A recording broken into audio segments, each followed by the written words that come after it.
Johannesburg Mayor Thapelo Ahmed says his mayoral committee will be announced today and then sworn in tomorrow. He says there's been a delay due to the various parties not finalizing their internal processes. The mayor was sworn in on Monday. Senior reporter Aviwe Mtila got to speak to him a little earlier. When are you appointing your mayoral committee? Thank you so much. You should know that there's a consultative process. We are engaging with the parties so that they have their internal processes to deploy. So they will do their recommendations on their deployees, and then we'll choose from the team that we feel that it is best fit to hold the fort so that they can have those delegation and delegated powers to them as MMC so that we can spread across the city of Johannesburg to render services to our residents. Is there a reason maybe for the delay? Because on Saturday you seem to suggest that you wanted them to be sworn in alongside you, and that happened on Monday. It was just unfortunate that bigger parties didn't finalize their processes internally. So I rest assured that tomorrow the regional judge president is available tomorrow. So today the names will be announced later today, because some parties they still negotiating as well. And then as soon as that we close that, we'll announce the MMC's candidate.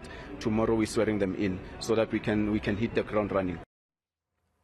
That senior reporter, Aviwe Mtila, is in studio with us this afternoon. So that was one of the issues which everybody is wondering about, Aviwe. But one of the biggest that we are all dealing with is the power issues.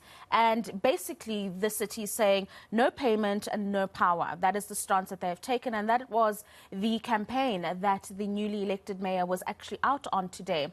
Tell us a little bit about this issue of payments that are not being made for those who are still getting power. Well, that's the actual drive that we saw, colleague, in Roodepoort today. We do understand the bill there that businesses aren't paying City Power stands at a staggering 1.9 billion rand. But around Johannesburg as a whole, it stands at 7.1 billion rand. So they were starting today, I understand it's day 2 of the mayor, after being sworn in on Monday, flanked by City Power CEO as they went from one business to another. The challenge there, colleague, though, and what might seem like a futile exercise is the fact that they've been to some of these businesses before. One of them actually owed 2.5 million rand just a year ago in June, but was disconnected. But they actually reconnected illegally. Hence, now you're seeing them being disconnected once more. So that's clear criminal elements that we're seeing. And in fact, they even add their own illegal prepaid meter that don't go to City Power. Some of the things that I had to touch on with the CEO of City Power, just to find out what exactly happens, because surely this can't end at fines or anything of the sort. This is what she had to say. It's a very painful exercise in the sense that if we're to disconnect you and you reconnect, that's obviously now criminal activities. And it is for that reason that you've seen that we have JMPD as well. So the city does have bylaws that sort that out in terms of obviously fines to that effect, where, for example, you have to pay something like 16,000 rands to be reconnected and so on and so forth. So from City Power side, we handle the technical aspects of it, and then we allow JMPD to handle the criminal aspects of it. So obviously it's not a small feat that the mayor and his new team have ahead of them, Aviwe Mtila, obviously taking over from the previous mayor, who was probably just as hard on this as he's being at the moment. But one wonders how this criminality is able to go under the radar, in that these illegal connections are made in the first place and they are only discovered when there are drives of this nature that are being done. Do you have any further details on that?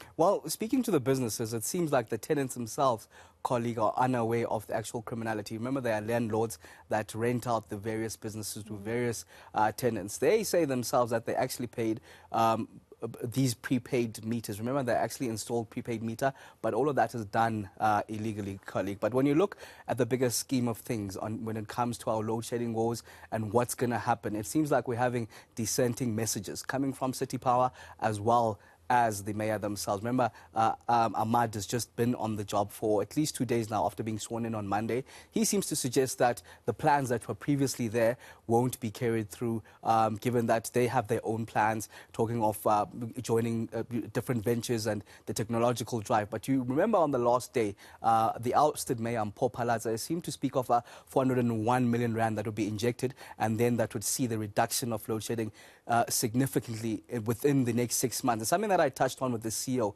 of City Power, just to find out what happens next, given that now all of these political changes, and would those plans still be carried through? She seemed to suggest that it's something that is not because of the political powers, and it's plans that they have for the residents of Johannesburg. So dissenting views coming from the City Power CEO as well as the mayor in terms of the way forward in just shelving these residents of Johannesburg when it comes to load shedding. Yeah, and that's the big problem. And it goes back to the first bite we played where you spoke to the mayor, in that the delay in hiring his executive team, and also plans that were made before and now might be delayed or shelved, are really at the expense of the residents.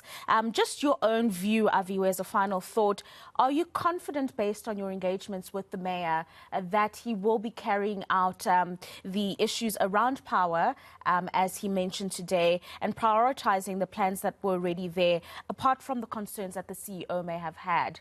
So it's that difficulty of threading through coalition governance, the advent of them, of course, coming through in 2016, colleague. Remember, the mayor just on Saturday promised that he would be sworn in alongside his mayoral committee on Monday. That didn't happen because he has to now consult all the various parties. These political parties have to decide who they want to be the various MMCs, because remember, this is a minority governance in the city of Johannesburg, alongside some of these bigger parties that voted for the mayor. So you wonder if the likes of the EFF, the ANC or the Patriotic Alliance will be part of this mayoral committee, given that they gave their support for Thapelo Ahmed to be mayor. And you wonder what decisions will be taken, if a lot of those decisions will be by him as the leader of these minority parties, or will there be influence from these other political parties? So it's a difficulty of threading through these coalition governments, because even now he's waiting for all these parties to finalize who they want to be MMCs,